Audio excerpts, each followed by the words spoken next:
Hello, hello. I think that's hello, goodbye, Auf Wiedersehen to you, and you, and you, and you, and you. Oh, don't bother, Ken. Jesus, what did I tell you? What did I Don't tell you? encourage me. Is that what you're What did I saying? tell you? What's going on, Gary? Welcome to Danter Banter Night. There's not a crypto night tonight, but there is definitely Danter Banter in the house, and we've got Candace Mountain right below me from Mountain Finance, and we've got Ken, the freaking Oracle, is in the house. He made it tonight, even though I know that he was given a boatload of work to do today. And of course, the guy that's sitting right here, who's really in the room over there. But anyways, welcome. And we've got Marie Claude is here and Gary's here. It's going to be a fun night. We got lots to talk about tonight. How are you guys? Well, I'm doing fantastic. It's always great to be here. My favorite place to be on a Wednesday night. Me too. I wouldn't be anywhere else. Well, there may be other places we'll be, but we'll be here. So it's all exciting. And so Gary has started us off with, after hearing the news today from the Bank of Canada. I actually haven't heard the news. So what did the rates go to? So basically, we had a 75 basis point hike that pushes the prime rate up to 3.25%. And they didn't actually give a speech this time. They just did it with a little memo, basically implying that, we still need these rate hikes and more. There's more to come. So we'll have an actual, they'll actually talk to us in October when they do their meeting then. So then we'll find out what they're doing. Like the feeling I get is we've got the 75 basis points now. We're going to have to see what the CPIs look like. If they are a little bit better and they're still improving, then we're probably going to look at a smaller one in October, like maybe a 50. And then I think November and December, they're probably going to back off a little bit. Just to sort of give people a chance, because right now these interest rates are going to be killing a lot of people especially if you've got debt. Okay, can I just start with a little bit of a rant? I'll let Ken say something and then I'll start with my rant. Is there a chance of them pushing the interest rate up to 20% like it was 30 years ago? Oh, well, it was nice seeing you, Ken. The answer to that is no. If there is, it's like really, really small, but I don't think they'll get that far. What about 10? I remember 9.9% on buying a car in the 80s. I think even 10 is a little bit out of reach, but 8 is not. I would say you could see 7 or 8, but it's not going to happen all this year. That's a really good question, the next couple of years. And once we get there, we're probably going to go too far, and they're going to then have to start cutting the rate. So my cousin Sean used to be a car salesman. About 30 years ago. And he kept his little clippings that were in the newspaper that had his name and it showed, brand new car, 13,000, only 9.9% interest. Mm-hmm. I know. Listen, we had those things when we had the driving school. It was horrible for us. It was 18%. Oh yeah, it was very bad. Why did it get so? Why has that piece of history never repeated itself? I don't know, but let's hope it doesn't. Honestly, that'll be put things. But here's where I'm going to get on my bit of a rant. So I was reading an article about. There's a couple of things, and they're just going to kind of overlap each other. So there was 3 articles. So California to raise wages for fast food workers. So Governor Gavin Newsom signed a bill into law yesterday. I think this was 2 or 3 days ago, that could boost pay for workers at fast food chains in the Golden State as high as $22 per hour. Okay, then I read another one that came to me in a food service publication that said California passes a bill to regulate fast food wages. And that is as high as $22 per hour in 2023 and increases as much as 3.5 each year after that. Now, then there was a third article that said for wage-sensitive job hunters, $20 is the new $15. As of August 14th, the number of searches for $20 wages increased 35.6% from the 2021 levels, while searches for the position starting at $15 an hour has declined by 57.3%. So here's my problem. Here's my rant. When will these politicians learn? If you do this and you mandate higher minimum wage, guess what happens? Businesses raise the darn prices to the end consumer, and we go back on this damn inflation loop, which then causes the feds to then raise the interest rates further and further and further and further. Like, it is a stupid cycle. The politicians need to get off that crazy train for a while and let the darn economy settle down. It's going to be painful. It is going to be painful for certain segments of our population. But if we don't stop this crazy train, we are never going to get off. Dissect what you just said, though. The first thing you said was California. Okay. California has one of the highest tax rates. It's one of the highest taxes. That's why NE is in Florida. Number two, fast food is cheap in the States. It's a lot cheaper than here. So I don't think what they do there will actually affect us. Mm-hmm. The only thing I will say is that I don't think the government should be stepping their bits in there anyway. If fast food restaurants can't keep their employees at $15 an hour, they're going to raise the prices. They're going to raise the wages all on their own. They don't need the government to sort of say, "Oh, you have to." Isn't that basic economics? Anytime the government mandates anything, the businesses will comply because they have to by law, but then they pass it all off. If they just, to your point, Candace, let the free market dictate what those jobs are worth. And you're right. There's an employee crisis right now.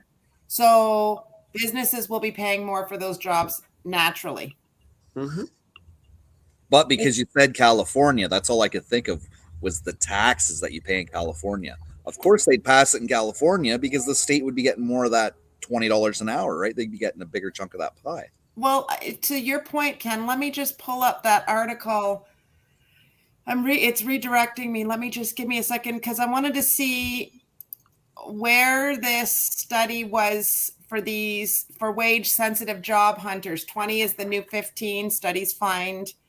And this does not indicate a specific, just says as of August 14th, the number of searches for the $20 wage has increased 35.6% from the 2021 level, while searches for the position starting at $15 an hour have declined 57.3%, but it didn't give a specific, this came from a restaurant business publication. So then it's probably just restaurants alone. Yeah. And here's another little thing just to throw in there. The business model of fast food is that they are commonly what we call first jobs for people. So a lot of their employees are people who live at home. They're teenagers. They just want to make a little bit of extra money. And they're perfectly fine on $15 an hour. Mandating them up to $20 an hour is hurting that business model. Mm-hmm. Mm-hmm. Well, you want to see how messed up California is? Watch. Oh, Lord. Oh, Lord. What would it be without? Hang on. Dear. Momentito. Has this got something to do with the Playboy Mansion? Shh. California. Oh, yeah. California's supposed to phase out sales of new gas-powered cars.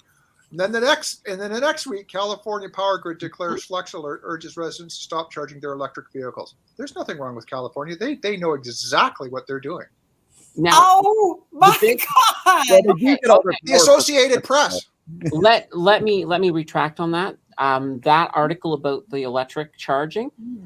If you actually read the article, it actually is saying during the daytime, basically during peak hours, they don't want you charging your electric vehicles while they're in this situation where they're looking at brownouts and rolling blackouts. Now it's really going to stress people out because it's like, do I do my laundry or do I charge my car? Yeah. Do I cook food? Do I charge my car? No, they go for fast food. All right, they're going for fast food, which is cheap, according to Ken. So if they're going for the fast food, they have to charge their car because, those Americans can't walk. But if I charge my car at Candace's house, Phil. then I'm not charging it at my house. Jesus, so are we fine? Phil sent me a photo of an extra large pizza, 2 topping, $14.99. That's US, Right. which is $20 our price, which is about right. Oh yeah, I guess so. It's that damn exchange rate. But not if Stay you away from that blue liquid, buddy. Not if you were in the States making $20 an hour at McDonald's. Then you could afford to buy Pizza Hut. A pizza. Good. You could. Oh, that was yeah. You work 1 hour, you can buy one pizza. It all levels itself out. I sell nuggets to get me some pizza. I see. Oh gosh, we've gone to a very, very bad place. So, Gary says he paid $15.86 for 3 topping pizza today. Gary, are you part of the pizza? Was the Pizza has a club where you could sign up and get pizza for a year at the same price? Is that? Did you use that program? No, Gary bought a small pizza with one topping, and he put 2 other toppings from his fridge on it. Oh, it was a large, he said. Oh, good. Gary, I wouldn't take that from him. No kidding. Okay. I've got another little sort of bad news situation.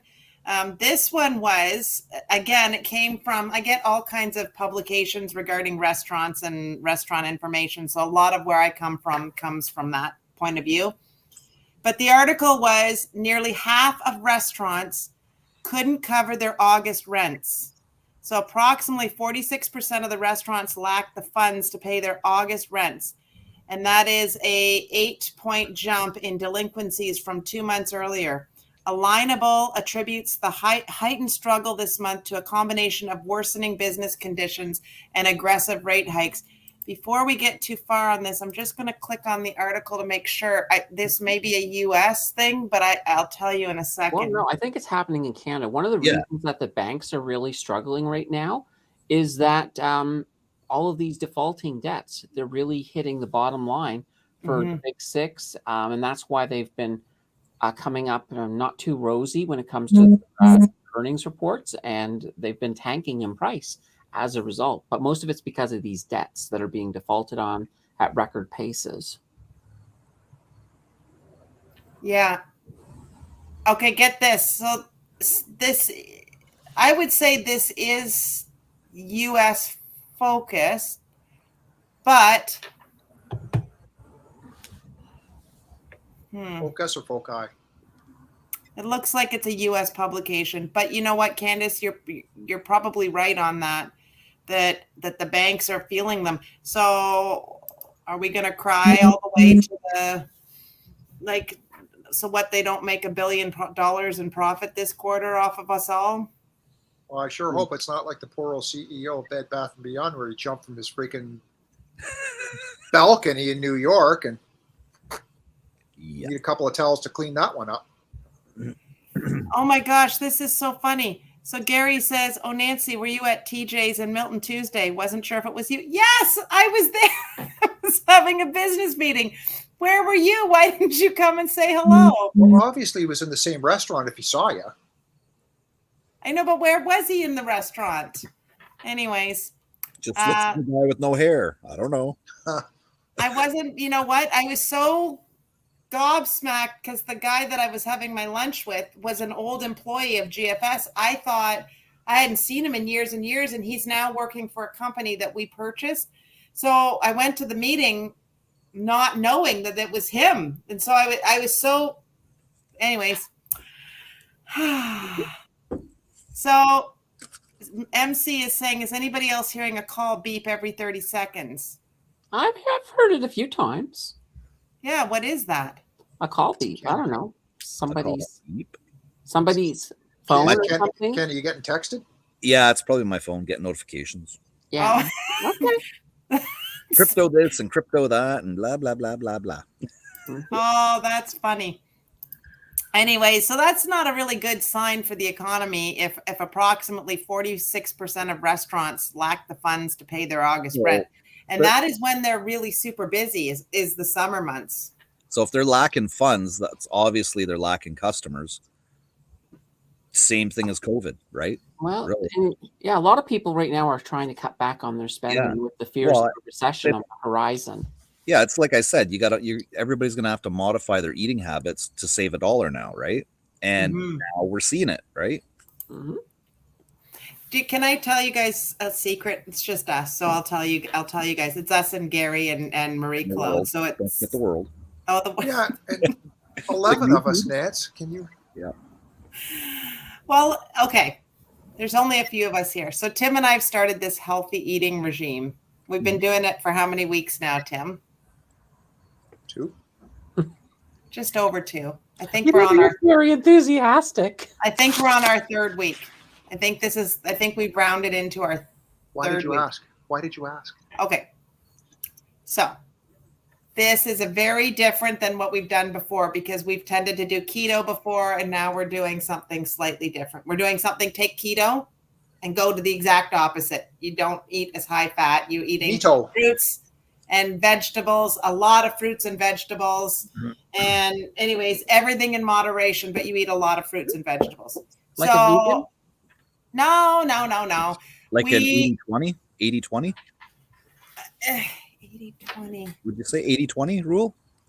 80% vegetable and 20% everything else? Yeah, I would say so. Wouldn't you say, Tim? Like okay. Well, I don't know. I was off by a week of how long we've been on this, so I'm not answering. Oh my gosh. Okay, so like for breakfast, you have a couple of scoops of yogurt with a whole pile of berries and some granola on top. Then you might have an apple midday for lunch, for snack, and then you're going to have some form of a salad with a little sandwich for your lunch. I had a pizza slice today, so you can eat other things, but it was primarily where I'm going with this. Since we've been doing this, and I've been buying the vegetables and fruits primarily, and the little bits in the middle aisle, but very little rice, things like that. And then you make your meal mainly of that. Our food bills, our shopping bills have actually gone down quite a bit. So Ken's not wrong that we may end up having to do some segments on how you can make your food budget stretch if we do get into a really bad problem with expenses. I mean, we all talk about everything we do is nickeling and diming, and cutting down. Food expense is one of our largest expense, I would say. When you say, Tim? We buy a lot of food. Oh yeah. Some of it we use. I'm not gonna lie. Sometimes my biggest pet peeve is, when you go to kind of clean out your fridge before you go to do your grocery shop, and you find whole containers of things that you forgot you bought, and then it's past the expiry, and you're like, oh, that really. And it's not the cheap shit either. It's like that. Anyway. Well, we opened a jar of salsa that I think I used a couple of scoops out of for something. And I don't know I do not know whether we didn't put the lid on completely tightly or what the hell it was. Yep.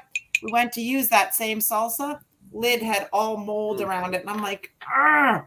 Yeah, I'm always sad when I have to throw out a bottle of Grey Poupon.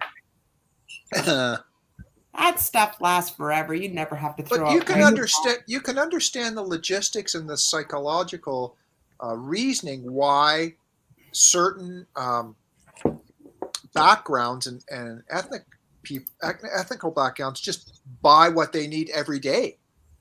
They just get it on the way going home, and it's like, yeah, that's kind of like, I wonder if we did that, or if we started doing that, obviously for people who can, or can get out and get doing that and stuff, it's not, applicable for everyone, depending on, where you live and how far it is and so on and so forth, and etc. But, I wonder if that would, you just buy what you need for that meal and that's it.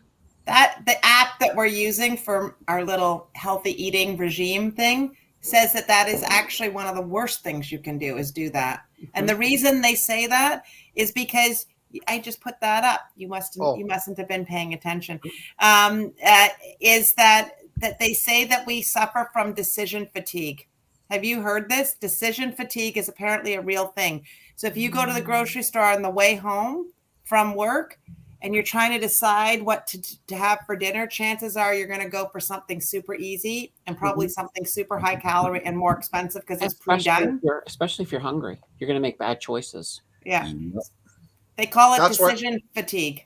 That's why those hot bars and stuff at Longo's, Fortinos, I know that's probably things that aren't around you guys, but around us, Fortinos and Longo's, Whole Foods, you can go and you can make up your own dinner and stuff like that, but it's bloody expensive. And the sauces on there aren't the healthiest all the time. No, so if you have a ginormous salad with I know some people probably are going to kill me in the comments. Maybe people don't love salads. I actually quite like salads. And I love them all. I love salad to death. Do you? Or are you being funny? No, I'm being serious. Like when I was doing keto, I used to get the avocado Southwest chicken from Wendy's all the time, and that was filling, and it was like $10. Right. Well, okay, you can take a serious amount of lettuce, and there's some tricks to make it really, really satisfying. I bet you any money, most people don't go to the herb section very often and think you can put those herbs in a salad. But you can that's the problem. They went to the herb section first. That's why they're so hungry. Oh, dear. Anyways, you can take some of those fresh herbs. You might use it for other dish, but that all can go in fresh salad. You can eat that raw. You can eat all of that raw.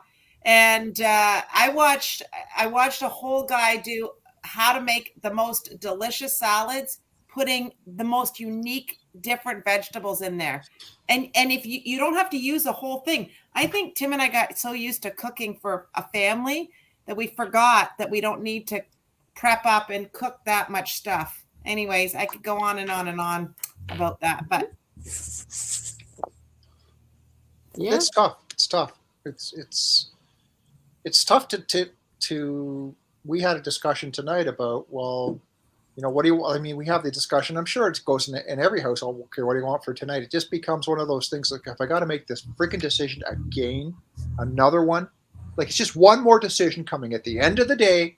And it's like, when you're not sort of being serious about your diet or you don't have to worry about your diet, it's really easy to go, I'm just going to jump in the car, go around the corner, and that's it, taken care of.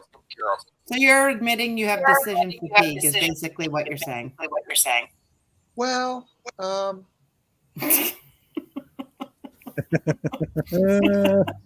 she's not there, Tim. Okay, well, let me ask a question, Candace. Yeah. I'm going to ask Candace first, then I'll ask Ken. Candace, do you and Jill, when you wake up in the morning, do you talk about, what are we going to have for dinner tonight? Like, when does the dinner conversation start? Does it happen in the morning? Does it happen around lunchtime, or does it happen around dinner time? Typically. Or the night before? Pretty much none of them. Jill just makes something and I eat it. Oh, but you never have a discussion? Well, usually not. I'm usually, doing stuff in the studio, and she'll just holler down and say, and sometimes I'm like, I don't even know what I'm eating it anyway. And we had a little issue with Ken's phone. Yeah, let me come back in. Okay. Be back, Ken. Holy banana bread. Okay, so she's making the decision about the meals, and you just eat whatever she makes you. Exactly, because usually when I cook, we have to keep the poison control on the speed dial. So you don't cook at all? Not very often. Okay. I can put something in the microwave and warm it up. What's your go-to cereal? I don't eat cereal. For me in the morning, I get up, I have a protein shake. That's, a little bit of cashew milk, some protein, a little bit of coffee. In the shake? Yeah. No. You put coffee in the shake? Yeah. No. Yeah. Yeah. No. Yeah. Yeah. But you have coffee, like regular coffee too, right? Instant. It's just a spoonful of instant coffee. Oh, so it's like a mocha flavored thing you're making. Pretty much, because it's a protein. Yeah, it'd be a mocha flavored, so it comes out tasting mocha like. And you know what? If you put a little bit of peanut butter in there, it's like a chocolate peanut butter thing. Yeah, I don't use a blender though. I just shake it with the shake cup. Oh, So well, there you go. Huh. Okay, so Ken, let me ask you the same question. Do you and Natasha, this is like a newlywed game kind of thing. Do you and Natasha, do you make your dinner decision at breakfast? Do you text each other over lunch, or do you wait till you walk home, walk in the door and go, what's for dinner? That's what I do, except for the weekends. We plan the weekends out. So, okay, you walk through the door, and are you thinking, because she's just getting up to get ready for her night shift, right? She works nights, correct? Yep. So this is basically, does she want breakfast type foods? No. Or does she want dinner Yeah, type she foods? wants like a dinner. So sometimes I'll walk in the door and she'll be like, yeah, okay, chicken nuggets and fries, you make it, for the kids, right? Or like tonight, she came home because she was at the mall when I got home. So she came home and I was like, so what's for dinner? She's like, leftovers. I'm like, oh, okay, all right, cool.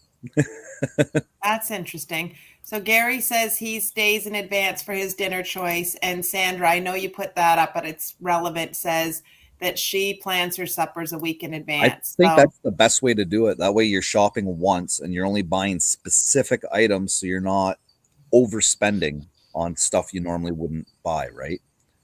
Except for the chocolate bar at the counter on your way out. You got to get one of them. Do you know that here's an interesting thing? So my girlfriend, her husband was an on-the-road sales guy. And he used to, when you're on the road, you're driving around kind of like what Ken does, drives around. You stop in to fill up with gas or whatever. And then he would always pick up a can of soda because they're from the U.S. Soda. They get some soda. And he gets the can of soda, or a little bottle of soda maybe, or whatever he would get. Do you know, she did the math on that. If every day he stopped and picked up one can of soda, she could go to Costco and get a whole case of soda and put the cans in the back of the car in a cooler with a cooler thing, so he'd have still cold sodas she could buy a whole case of it for what it cost him for 1 week of doing that. Most people don't realize. It's the cost of convenience. Yeah. I don't know. There's a lot of stuff we do mindlessly in a fog. Like we go through life a bit in a fog. We don't think about it. Would you agree or not? I agree. Yeah. When it comes to certain things, yeah. Yeah, this morning I accidentally poured my pumpkin pie flavoring into my shake instead of my coffee. No. But that would have been okay. Well, other than when I had my coffee wasn't as sweet as I was hoping. Oh. So, Are you ready for another topic, another little throw out here? Let's go. Let's do it. Again, not really good news. Again, this is not a good news night. But anyways, the oil producing alliances and its partners, so known as OPEC, made the surprise decision to cut production targets by about 100,000 barrels per day come October. They aren't happy that crude prices have been dropping, but consumers might be, since U.S. gas prices may soon fall below $3, analysts say. So, can you imagine if the price of gas goes up again? We're going to go back in this loop-de-loop cycle because the oil companies aren't making enough money. Well, I mean, winter's coming. They don't have the fuel in Europe. The price of gas is going back up. That's a certainty.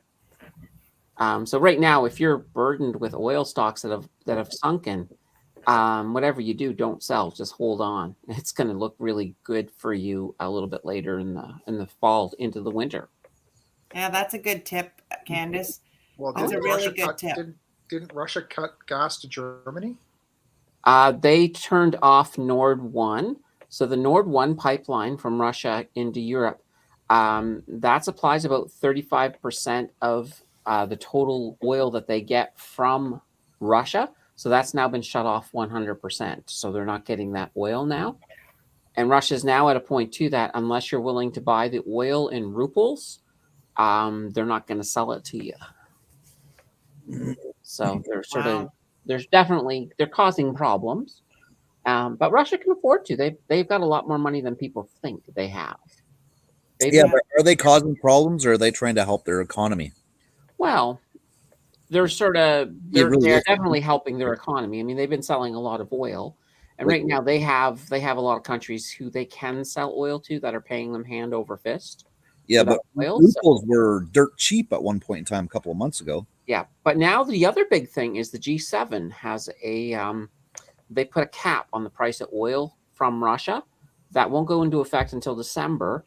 But the way it'll work is once they determine what the cap is, let's just theoretically, we'll say it's $100 a barrel. If it were $100 a barrel, what that would mean is the insurance companies who insure the tankers will not insure any tankers that buy oil from Russia for more than $100. So their hands will be tied. They won't be able to transport it if Russia's charging more. So whatever they come up with that fair price, it's going to really sort of curtail Russia in that sense.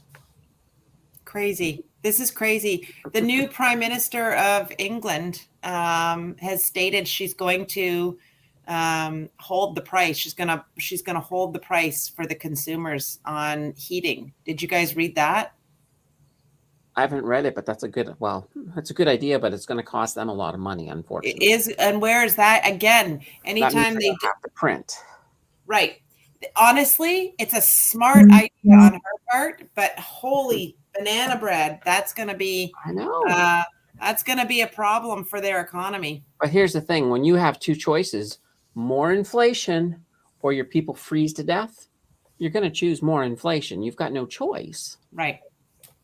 So Russia's really going to tank people's economy by doing this for sure. It's just really an unfortunate situation. Well, with the U.S. sending in, would they send over there $3 billion worth of artillery and supplies and stuff? I think the U.S. is using Ukraine. Yeah, they're sort of fighting a de facto war. Yeah. It's like the U.S. is fighting it, but they're getting Ukraine to do the dirty work, you know? Mm-hmm. Well, they need to, because otherwise then we get into a world war, and that's not helpful for anybody. Now, I was watching the CBC News last night really quickly before I turned on our new favorite show, which is an oldie but goodie. And I saw that China's got lockdowns going on again. Yes. Do they really? Oh yeah. I think it's Chengdu has some COVID going on, so they have a lockdown. So that'll be bare minimum 4 days, probably longer, because they have to get the testers in to make sure that it's gone again. Now, what hurts is that is the city where a lot of manufacturing is done for Apple. And also a lot of car manufacturers like Volkswagen and Toyota also have factories in there. But what about the COVID shot? Why is it not working?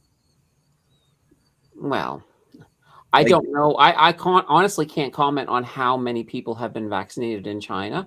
But even if you are vaccinated, all the vaccination guarantees is that it's going to be less severe. It doesn't actually say you won't get it. So... Right. But I just read yesterday or the day before about how they're pushing for the annual COVID shot now. Mm-hmm. Well, I mean, COVID's going to be around forever. I don't think it's going away. Yeah. You know, and even right now, like, you know, I had COVID in July and I still have a friggin' banana bread cough. It just doesn't want to go. That was like me. I was almost 6 weeks. I just thought, I eventually went, okay, I guess I'm living the rest of my life with a cough. That's what I thought. Oh, well. Yeah. Well, that's where I'm at the moment. Every so often I'll have a day where there's almost very little coughing. Then I'll have a day where there's a lot of coughing.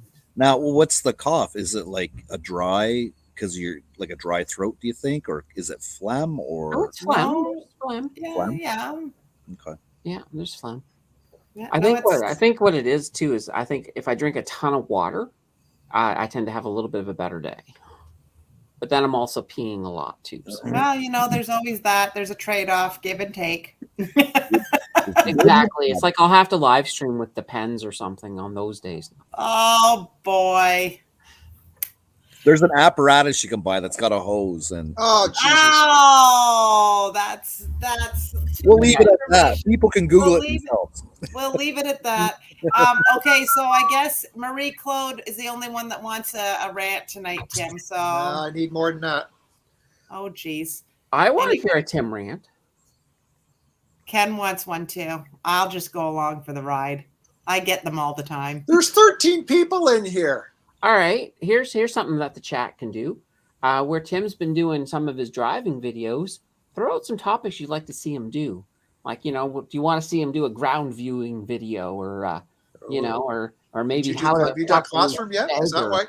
What's that? that? Where you got? Have you done Classroom yet? Is that where Yeah, you're getting that? yeah, I'm all lingering. I'm just about to say, oh, you little Dickens, you got that word from somewhere. I got the stuff down there. I am like I'm in the grocery store. I'm ground viewing grocery carts, and then I drift in towards them to see if they're paying attention. Yeah, they're not.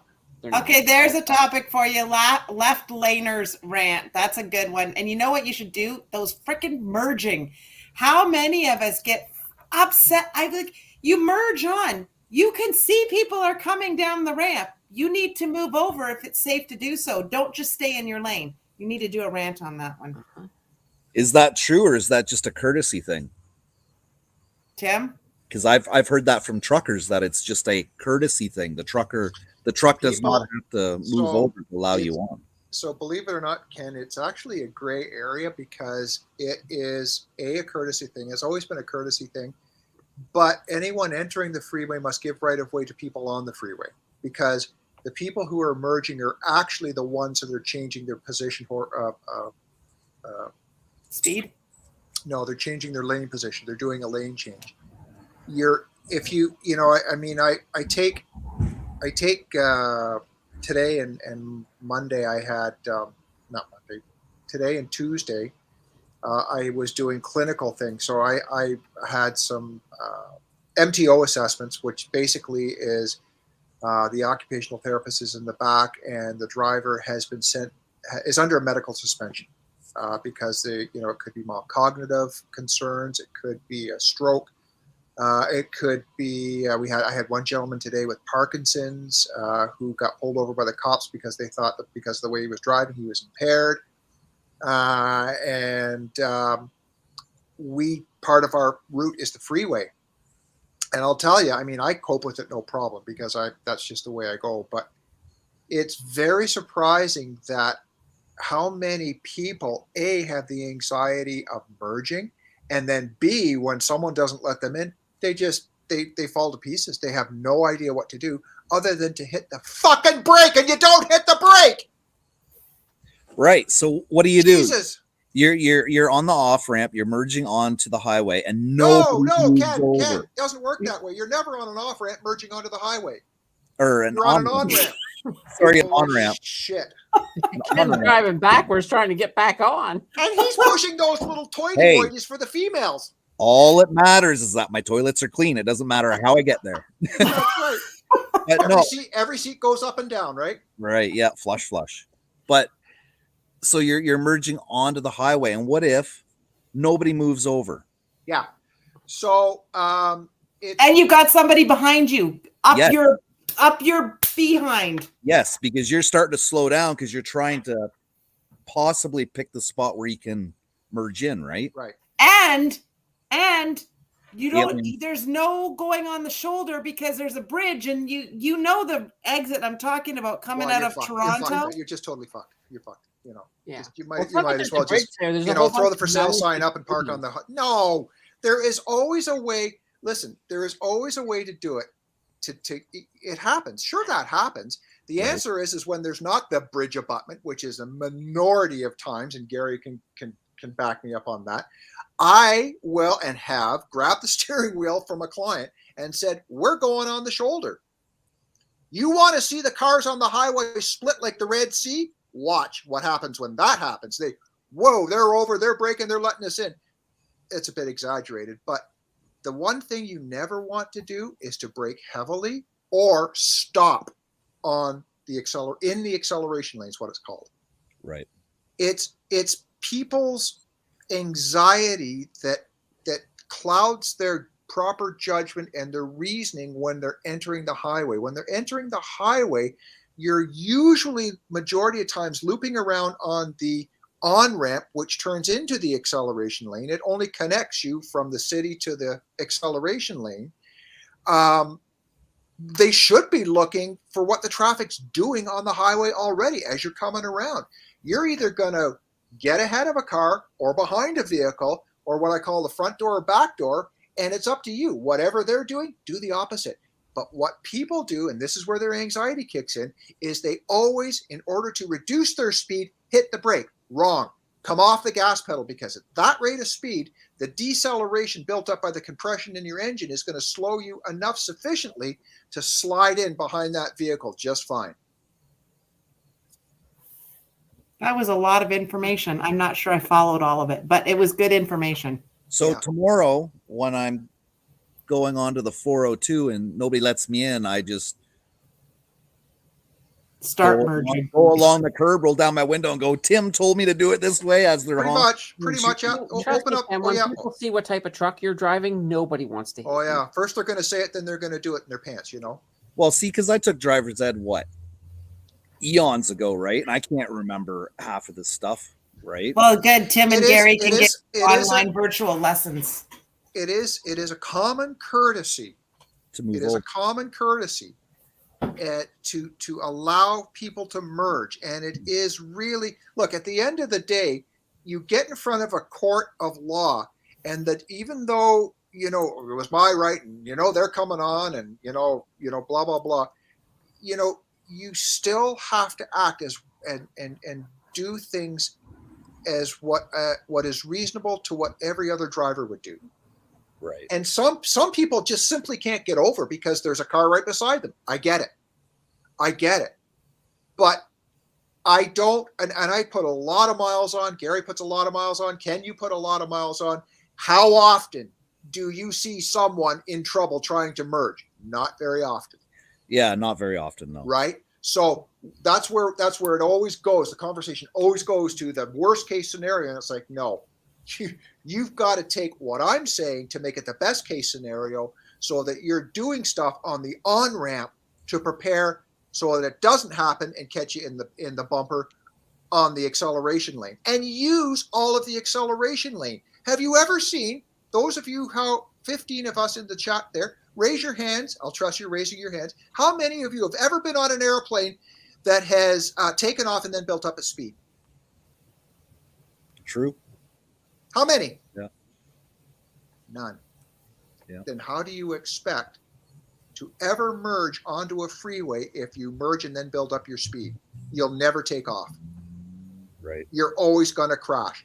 That's an exaggeration. That's a pun, but it's the same thing. That acceleration lane is your runway, the same it is to an airplane, and you've got to match. There is no magical speed. It's not 100 kilometers. It's not 40 kilometers. It's the flow of traffic on the freeway.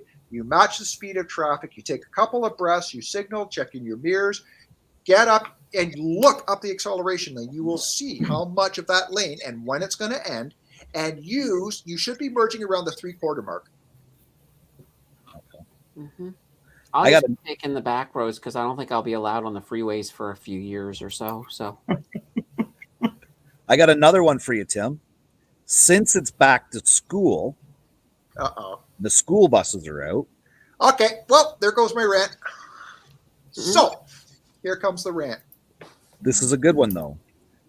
Okay, it's a 4-lane road, no divider, just a yellow line.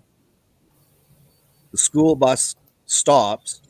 We're supposed to stop on the opposite side, correct? Absolutely. 100%. If there's a divider or a median, we can keep going. That is correct. And if there's a divider or a median, you are not required by law to pull over for an oncoming emergency vehicle. I actually knew the answer to this one. I'm proud. There you guys go. You run into a school bus, now you know what to do.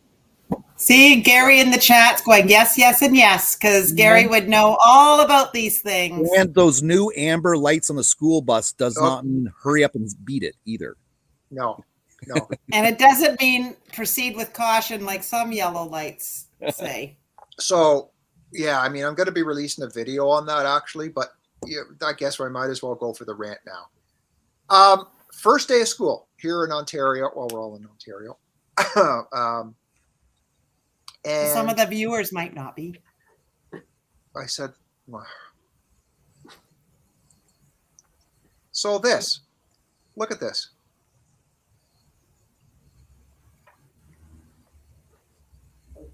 Durham teacher allegedly caught driving 95 kilometers an hour in a safety zone on the very first day of school. Were they late for work? Is that why they were speeding? A 95 in a school zone. What the hell is going on with this person? Yeah, most schools are 40 now, aren't they? Out front of a school? Most of them are starting to go down to 30. 30. And I hear, I'm in the car a lot with people, and maybe Gary hears it on the corporate side of it. People bitching and complaining about why is it 40? It's too slow. My God, they lose their absolute shit when it goes to 30, and yet they have no clue why those speeds are at that rate. Are those speeds only when school's in, though? Sometimes. Like sometimes you have to read. See, this is what the drivers don't do. They don't read the signs. Right. 40 when flashing. Not flashing. So what is it? So if it's not a school, if it's not flashing and it says 40 when flashing and it's not flashing, Candace, here's a driving school tip. What is the speed limit? I think it's 50. Correct. In the province of Ontario, in a built-up residential city environment, unless otherwise posted, the speed limit is 50. The reason why it's 50 is because there's been a shit ton of research go into the fact of this is the correct speed where people have the ability to see things happening, perceive things happening, and have the ability to stop based on human nature and human behavior, right? 50K. All right. Let me show you some stuff of why people go 40 is way too slow, and why would I ever go 30? Why are they putting speed humps, not bumps, in school zones or in areas where there's children or elderly people? To slow them down. Do you know what the difference in speed does to your chances of survival on the road? Let me show you what that does. So, what is the chance of a pedestrian surviving a collision with a vehicle traveling at 50 kilometers an hour? Any idea? 50 kilometers is the average speed, and I really shouldn't say it's 50 because it's more than that, as you all know, it's more than that. But let's go with 50, okay? Do you know that your chance? Well, we haven't had anybody. Oh, it's 20. The chance of survival? Less than 20% if you get hit by a car traveling at 50 kilometers an hour. You don't stop to think about that, people. Don't stop to think about that, because sometimes you're the pedestrian and you're crossing, or you're getting out of your car in your neighborhood, and there comes that little Honda with the tinted windows zooming down the street, and here you are when you get behind the wheel complaining about the speed limit, that it's too slow. And yet, if you're the one to get hit, oh no, that's a different story. You can't suck and blow on this, folks. You have to understand the physics behind this, and so on and so forth. So let's take this one step more. What is the chance of surviving a collision with a vehicle traveling at 40 kilometers an hour, which is your average common speed currently in a school zone or in a safety zone, they're called, or in an elderly zone? What do you think it is? It would, remember, at 50, it was less than 20% chance of survival. And 65? These are your average people and your average vehicles. 65%. Nope. 60%. Nope. I'd say 50. Increases to 50%. These speed limits are going to be in school zones where there's little kids. who are unpredictable. And unpredictable. Or they're doing this and they're crossing the street, or they're doing whatever. Now, you want to know why they're talking about bringing it down to 30? What do you think the chance of survival is if you're in a collision with a car traveling at 30%? Hey, Ken, I bet you it's 65%. Probably 65. 80. 90. Oh, there we go. Do you folks see why the speed limits are that low? You may be the safe driver. I may be picking on the wrong. I'm not picking on any of you, but you understand where I'm coming from. Well, and it's the average driver who has no clue that if and when that child or person or whatever runs out in front of the car, that they're dead. Well, and Tim, maybe you should tell them about your one client you had that was it's a life altering. He drove a Mack truck, and he was going through, and a kid came out and ran between two parked cars. Now, this kid was trying to commit suicide, I think. And so that devastated that driver, could not get forget the Mack truck, couldn't get back in his own vehicle going past cars. So think about this. This is a bit of education for pedestrians as well, is that, sometimes we're in situations where, we have to cross busy streets, or we're in a hurry and we're going to cross and we're going to judge that specific gap in traffic. And we've made it time and time and time again, right? You have to understand that the dynamics of a truck the dynamics of a car are totally different. A truck's braking system is on an air system, and it actually takes a half a second more for the brakes on a truck to engage than it does on a hydraulic driven vehicle where it's fluid based.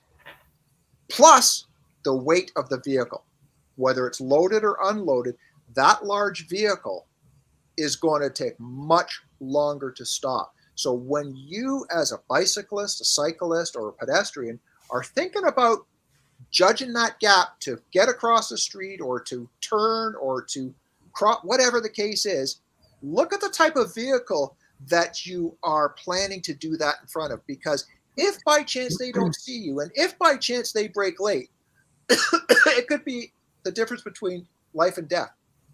Because at 50K with a large truck, I bet you're not going to live. Yeah. Well, I know with all your body parts, at least. Yeah. When I got hit, it was because I was trying to cross against a red light.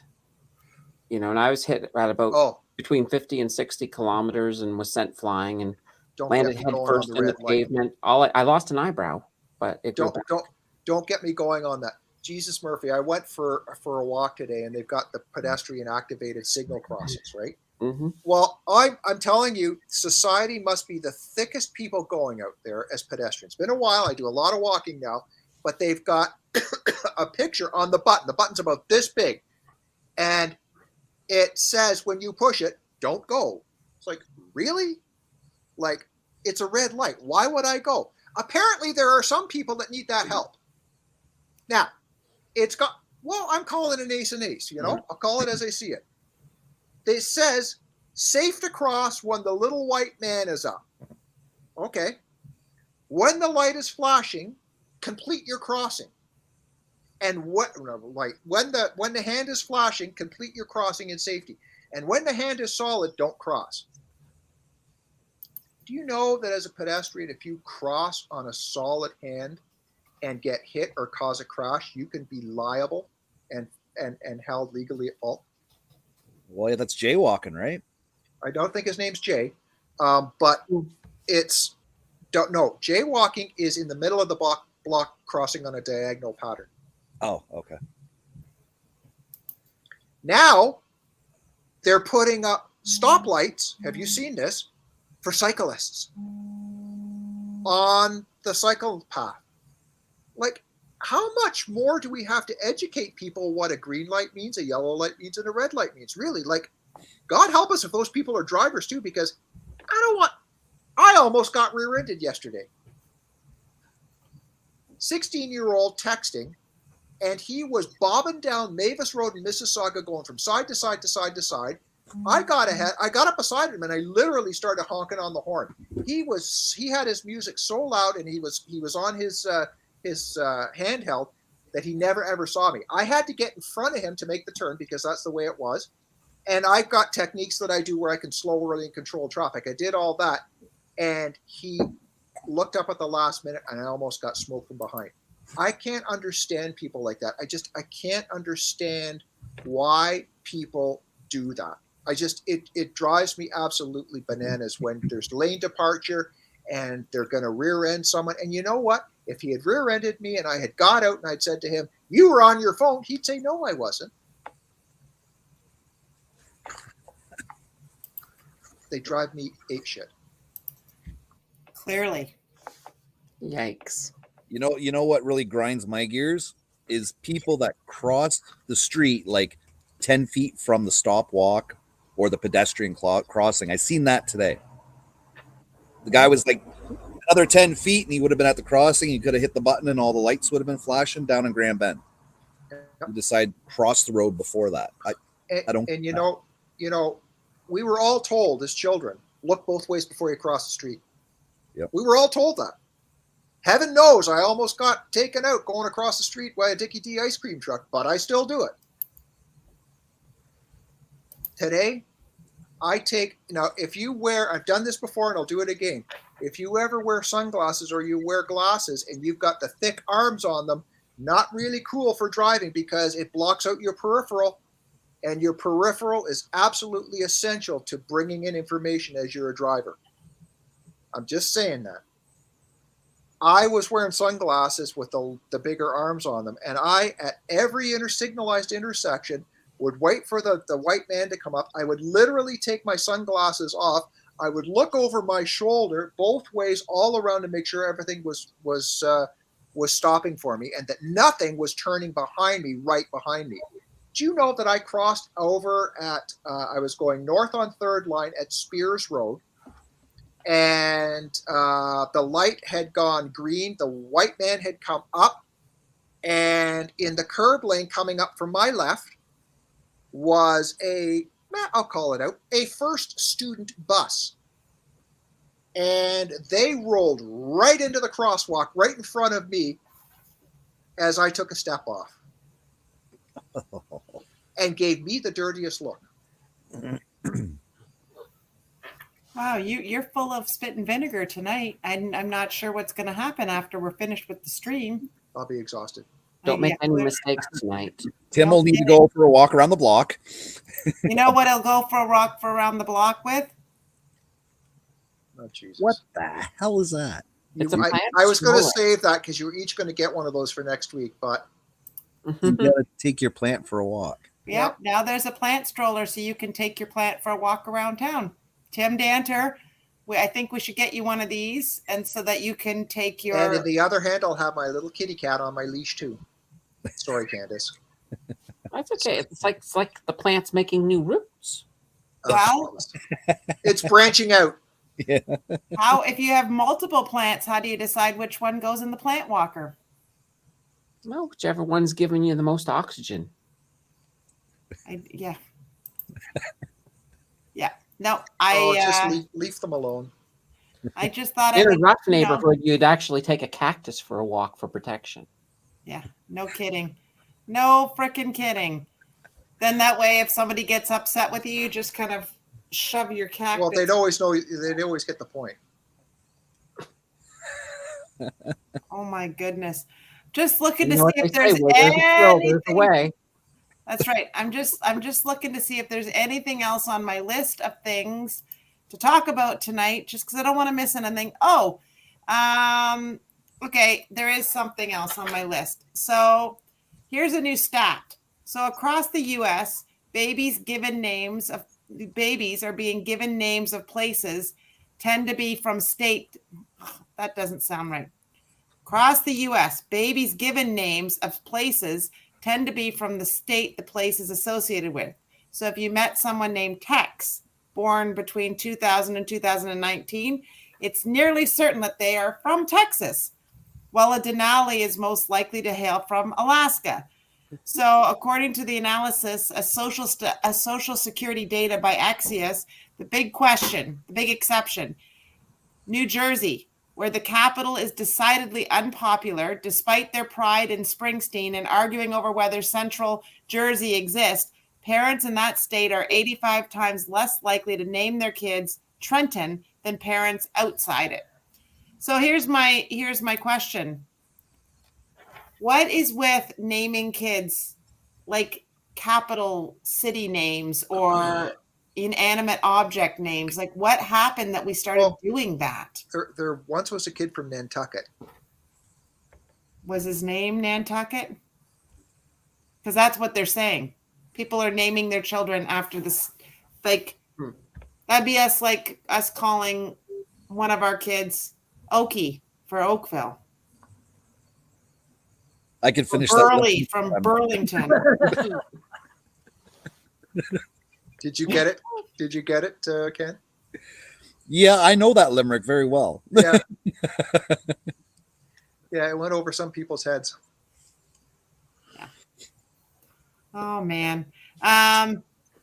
Well, I did want to do one little Back to the Future thing. So I had to do a presentation for my team. So I had to do a little video, and it was all the theme of the video was Back to the Future. So I started doing a little Back to the Future research, because I can't put it in our title and then not talk about anything that has to do with Back to the Future. So I figured we might do a little trivia game. How many of you have you seen the Back to the Future trilogy? Oh yeah, yeah. Do you like did you like it? No, I like the first one. Right, but you like the concept of it. Yeah, I like the concept, yeah. Okay, and Candace, did you watch the Back to the Future trilogy? I've never even heard of that before. Stop that. Oh my goodness. I mean, I'm sitting in a DeLorean, so yes, I've heard of it. Well, I figured you could Google and get anything you need, and I love that you can see the flux capacitor there. So I've got some little trivia questions, and we can let the folks in the chat answer some questions, because I thought the Back to the Future had a whole bunch of themes. I did this whole little thing on some of the underlying themes, but I thought maybe I would ask a few quick questions. So who, oh my goodness. Okay. Which song is playing as Marty enters the Cafe 80s in part 2? Does anybody know? Billie Jean. You're close. It's a Michael Jackson song. Beat it. Yep. All right. At the very beginning of the trilogy, what time did Marty leave Doc's laboratory? 8 o'clock. Okay, you're close. 8:15. It's 8:25 because Doc set all his clocks 25 minutes slow. That's how Marty got his 4th tardy in a row. That's 2. Okay, what song did Marty and his band play for the dance audition? Does anybody remember? It was Huey Lewis, wasn't it? It was a Huey Lewis. Do you remember Have to be square? Have to be. Not that one. Oh no. That's the power of love. Mm-hmm. Well, did you also know that the person who was interviewing them was actually Huey Lewis? Yeah, it was funny, eh? Yeah. Okay, here's a good one. What phrase does Doc repeat throughout the trilogy? Great Scott. Yeah. That's his version of holy banana bread. Yeah. Just put that out there. Yeah. Okay. Does anybody remember the name of Doc's dog from 1955? Einstein. Einstein was his 1985 dog. Do you remember what the name of his? Yes, Copernicus. You got it. We already know what the type of car the time machine is. Let me just scroll down. Okay. In part 1, when Marty and his 1985 family sit down for dinner, what did George, his father, pour into his bowl?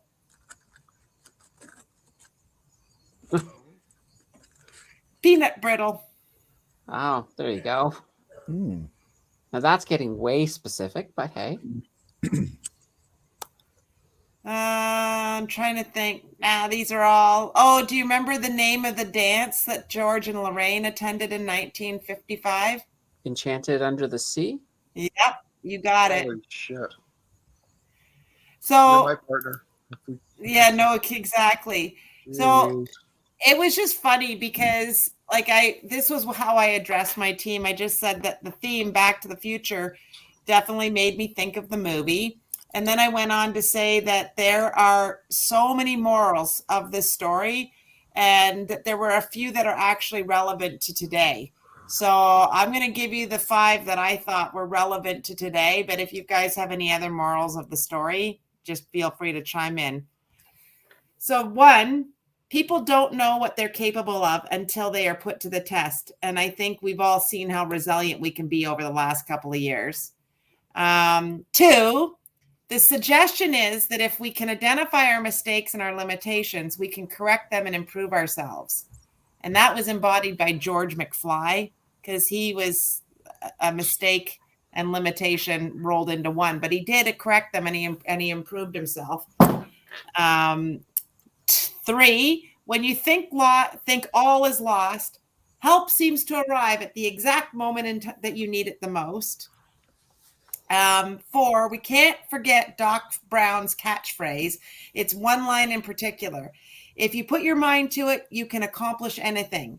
So he originated it, and then Marty repeats it to George in 1955, who then repeats it back to Marty in the post-travel time in 1985. And then the final message of it is, your future is whatever you make it, so make it a good one. Anyways, I just thought that, I got thinking about this whole thing, and I got thinking about how it really applied a lot of those messages to what's been going on today. And a lot of what we're doing, even in this group, is we come together so that we can improve ourselves, whether it be in the conversation, whether we get some stock tips, or we get some economy things, or we get some crypto tips. It doesn't matter, but that's what I love most about the crew that gets together every week, is that we're consistently just being here for each other through thick and thin, in times of good and times of trouble. And, and now that the school's going back in, I figured, it's time to start thinking about the future. See, school going back in, and then we're going into the future. That's how I tied it all together tonight. So there you go. Woohoo. Anyway, so let's give this a quick wrap up. And so, Candace, what do you got on tap for your show this week? And I have to point out, Candace has beat us in subscribers. I'm so happy for her. She got 10 new ones this week, like all of a sudden, just in one day, boom, 10 new subscribers. So this is really, really exciting. And so what do you got on tap this week, Candace? All right. So tomorrow, a deep dive on Alimentation Couche-Tard.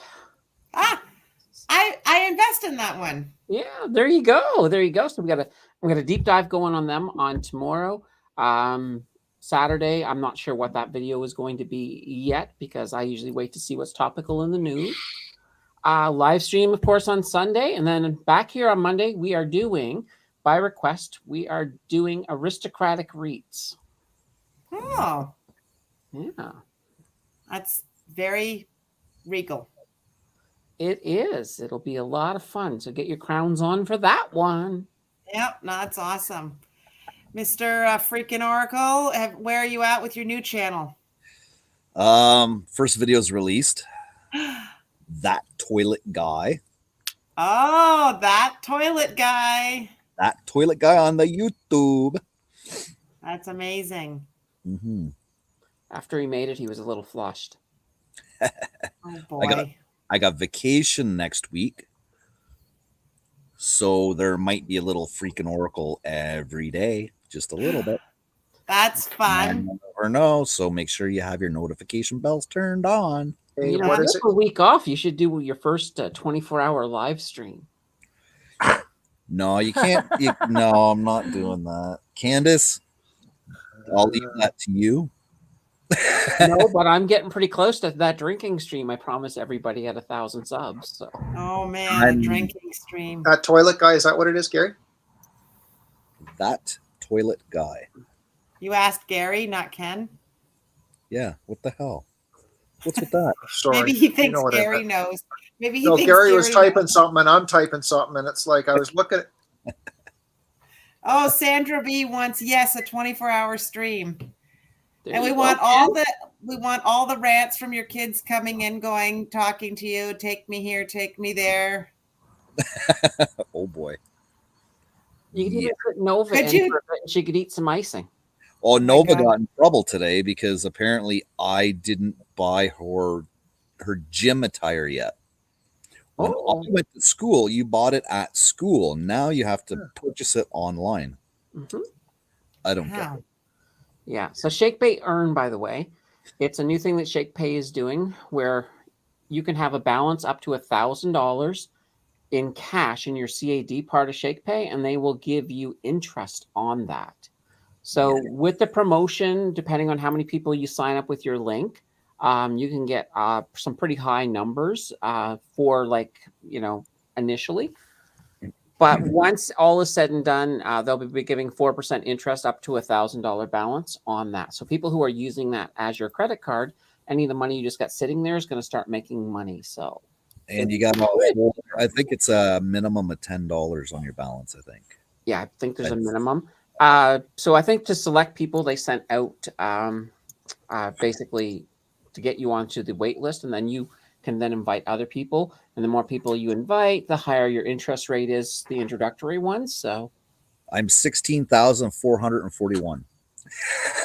I think I'm like 6,700 For what? Wow. on the wait list. What? Yeah. My goodness. Where is this on our app? How come I missed this? Tim's gonna be waiting. They only sent the invites out to certain people. Oh, we didn't get an invite. Well, no, that's because they want us to start pulling people in. Oh, is that what it looks like there? There you go. There you go. You have it. I just got it now. Click There on you join go. waitlist. Perfect. It So yeah, says go. No, it says go to CAD wallet. yeah.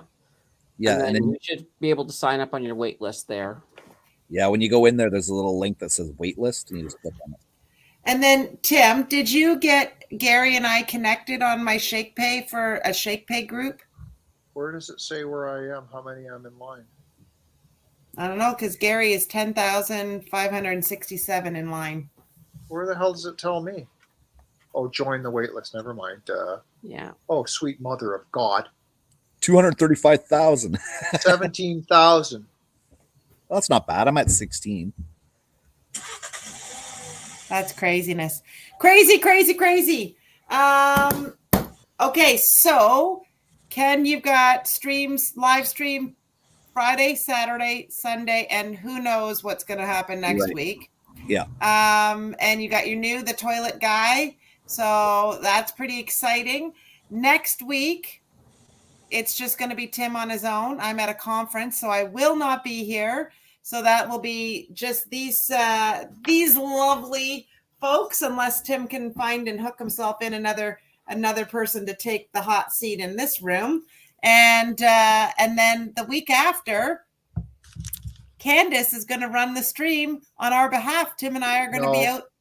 Not that 2 one? weeks. 2 weeks. Yeah, the 28th. Oh, the 20.